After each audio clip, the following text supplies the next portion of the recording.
Hola, ¿qué tal? Bienvenidos. Esto es el resumen con las noticias más importantes de esta semana. Los saluda Mauricio Nieto y estos son nuestros titulares. Chile se prepara para constituyente el próximo año.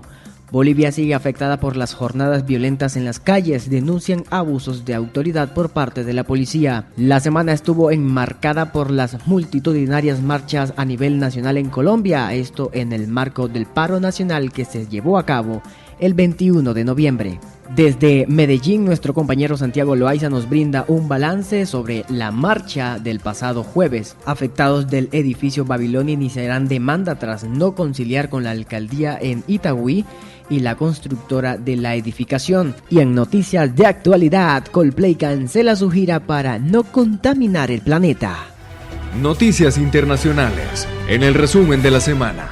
Chile se prepara para una constituyente el próximo año, pero un grupo de legisladores opositores lanzó una acusación constitucional que podría resultar en la destitución del presidente chileno. Este es un informe de Javier Arguedas. La magnitud de las protestas en Chile ha disminuido, pero la intensidad de los enfrentamientos entre las autoridades y los manifestantes que continúan exigiendo soluciones a la inequidad social en el país sigue siendo la misma. La Policía Nacional, acusada de torturas y agresiones, anunció la suspensión del uso de balines en operaciones antidisturbios. El general director de Carabineros, Mario Rosas, hizo el anuncio en medio de la controversia por los componentes de los balines y del uso que se les dio como herramienta durante las jornadas de violencia. En consecuencia, solo podrá ser utilizada, al igual que las armas de fuego, como una medida extrema y exclusivamente para la legítima defensa cuando haya un peligro inminente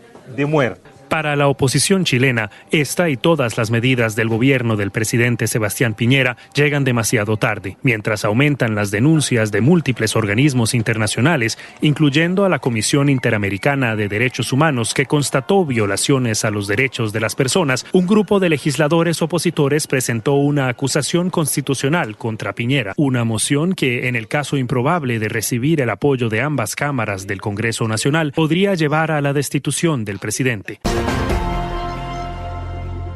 En entrevista con nuestros aliados de RFI, el comisionado y regulador para Bolivia de la Comisión Interamericana de Derechos Humanos, Francisco Eguiguren, afirma que el decreto que exime de responsabilidad penal a los militares bolivianos que actúen en las operaciones antiprotestas no respetan el derecho internacional e incita a la represión violenta. Mire, decretos de este tipo son irresponsables, que si lo que quiere es simplemente decir a las fuerzas de la seguridad intervengan no más, que de nuestro lado no va a haber ningún tipo de control o sanción, eso es un incentivo a un actuar desproporcionado, y los propios integrantes de las Fuerzas Armadas y Fuerzas de Seguridad tienen que ser conscientes de que su actuar tiene que ser profesional y prudente, porque si bien cuando hay una alteración del orden público, las Fuerzas Armadas y la policía pueden contribuir a restablecer ese orden, obviamente el accionar de las fuerzas de seguridad del Estado está sometido a nivel internacional de los derechos humanos al respeto de la proporcionalidad, la vida de las personas, el uso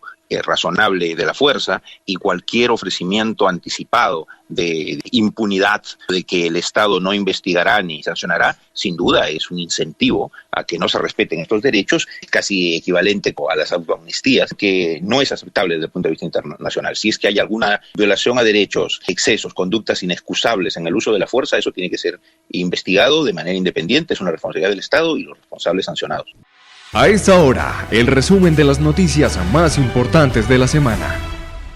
Frente a la Embajada de Bolivia y ante una multitud de seguidores, el opositor Juan Guaidó llamó el sábado pasado a protestar hasta que caiga el presidente Nicolás Maduro, quien movilizó a miles de partidarios y aseguró haber derrotado un nuevo intento golpista. Juan Guaidó busca dar un nuevo impulso a su ofensiva contra Nicolás Maduro. El líder opositor venezolano pidió el sábado a sus seguidores manifestarse en las calles hasta que caiga el presidente socialista. Sin embargo, la participación del sábado estuvo lejos de las decenas de miles de personas que lo acompañaron a inicios de año. Guaidó se dirigió a sus partidarios frente a la Embajada de Bolivia en Caracas, tras hablar por teléfono con la presidenta interina de ese país, Yanine Áñez, que llegó al poder tras la renuncia de Evo Morales, quien perdió el apoyo de policías y militares en protestas que denunciaban un fraude electoral. Guaidó dijo que lo sucedido en Bolivia inspira a los venezolanos. Celebro que nuestra hermana Bolivia hoy esté transitando el camino a la democracia. Miles de chavistas también se movilizaron en el centro de Caracas en respaldo a Maduro. Maduro no estuvo en el mitin, pero habló con sus seguidores vía telefónica por altoparlantes. El gobernante chavista manifestó su furia luego de que su homólogo estadounidense Donald Trump advirtiera que la caída de Morales en Bolivia enviaba una fuerte señal a Venezuela y Nicaragua. Noticias nacionales en el resumen de la semana. Al término de las protestas en el país, el gobierno hizo un balance general del paro nacional que inició con toque de queda en la ciudad de Cali, ordenado por el alcalde Maurice Armitage. La Defensoría del Pueblo, por parte del vicedefensor Enrique Calero, denunció el ataque a una ambulancia en Cali y a una comisión humanitaria en la localidad de Suba, al noroccidente de Bogotá. El general Oscar Atertúa, director de la Policía Nacional, señaló que 37 uniformados resultaron lesionados y fueron trasladados a centros asistenciales, asimismo que 42 personas fueron valoradas por lesiones y contusiones en las protestas a nivel nacional. De igual manera, 35 vehículos resultaron afectados, 5 instalaciones de la policía con problemas, 64 estaciones de Transmilenios con averías en Bogotá. El transporte del Mío en Cali se vio afectado en 5 estaciones y 19 buses fueron vandalizados. El SMAT de la Policía Nacional tuvo que intervenir en el centro de Bogotá por una amenaza contra el Congreso de la República. Allí los encapuchados se dividieron en pequeños grupos y atacaron el sector comercio, indicó el general Atertúa. El vandalismo se tomó también el portal de Suba, donde hurtaron bicicletas y destruyeron sus instalaciones. Asimismo, hubo un ataque a un CAI de este sector en el noroccidente de la capital. Es importante anotar que la policía recibió varios videos donde se hacen denuncia de 2 actuaciones indebidas por parte de uniformados. Una de ellas es protagonizada por un miembro del SMAT, lo que motivó una investigación para ser identificado plenamente y determinar si hubo violaciones a los principios de actuación, agregó el general. En estas imágenes se aprecia a un miembro del SMAT propinándole una brutal agresión a una manifestante que se encontraba con su bicicleta. Informado le brinda una patada en la cara a esta chica de aproximadamente 26 años. Finalmente, 26 personas fueron capturadas en Bogotá, Villavicencio, Popayán, Manizales y Bucaramanga y deberán responder por los delitos de fabricación, tráfico y porte de armas de fuego, obstrucción en vías públicas, empleo de sustancias peligrosas y daño en bien ajeno.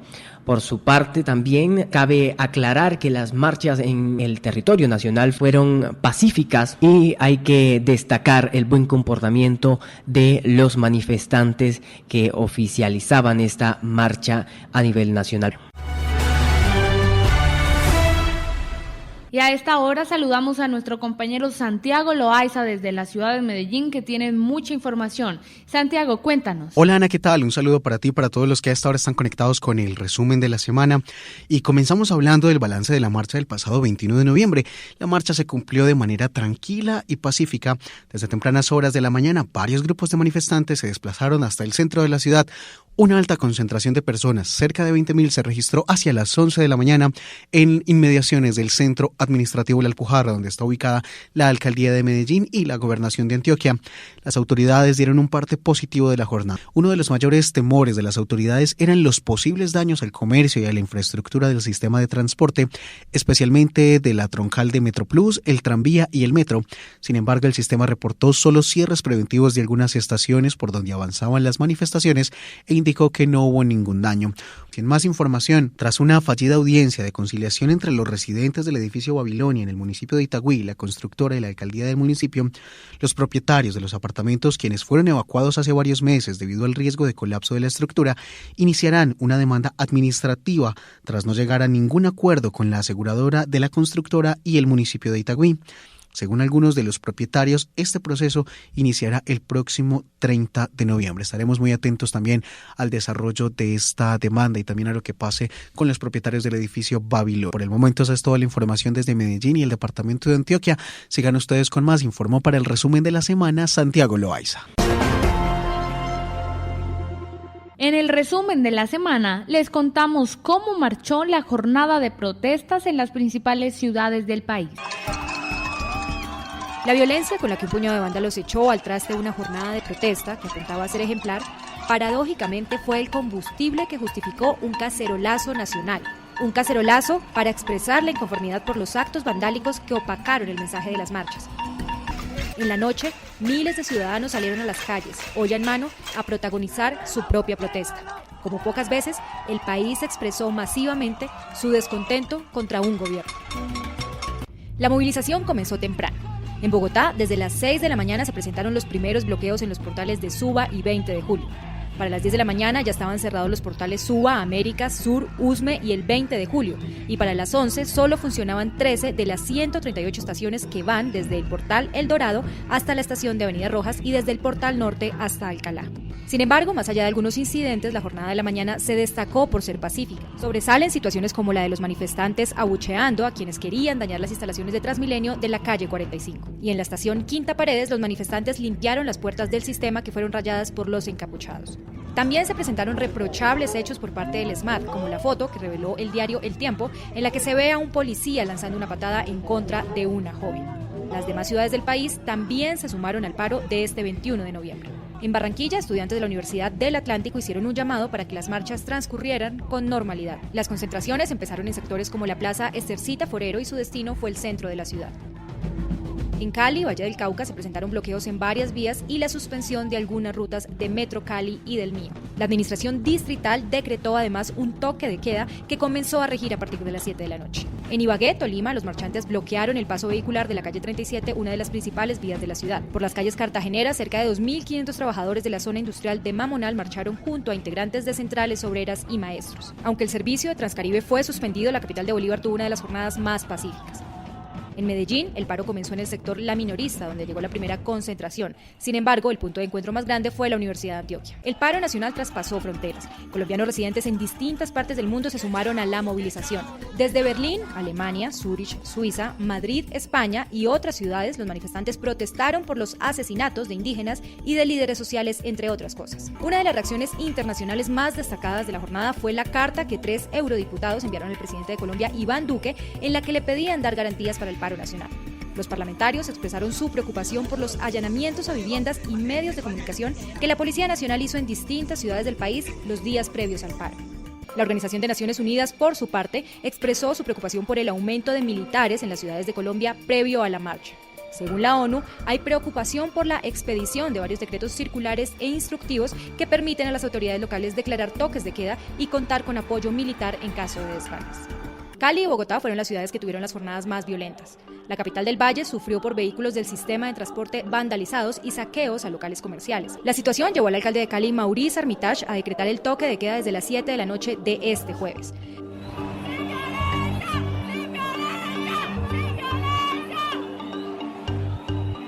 En Bogotá, los principales hechos de violencia se dieron durante la tarde cuando los manifestantes se congregaron en la Plaza de Bolívar. Con piedras y palos encapuchados atacaron la fachada del Palacio Liébano y también trataron de prenderle fuego a la polisombra del edificio. La situación trató de ser controlada por los manifestantes que gritaban sin violencia. También se conocieron videos en los que se ve cómo encapuchados intentan entrar al Palacio de Justicia. Hacia las 5 de la tarde, el SMAT de la policía lanzó gases para evacuar la Plaza de Bolívar. Sin embargo, los altercados entre la policía y los manifestantes siguieron en el centro histórico de la capital. Cuando cayó la noche, la situación más tensa se vivió en la localidad de Suba. Sobresalen las imágenes de contenedores de basura quemados cerca del portal de Transmilenio y un grupo de personas saquearon las instalaciones del Supercade de Suba.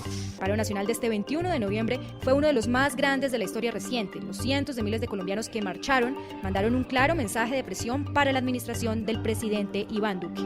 Noticias deportivas en el resumen de la semana. 2 jugadores del Junior con molestias físicas tras el juego con Nacional. Después de la gran victoria del Junior de Barranquilla frente al Atlético Nacional por la 4ª fecha de los cuadrangulares finales, no todo es alegría para el técnico Julio Comesaña.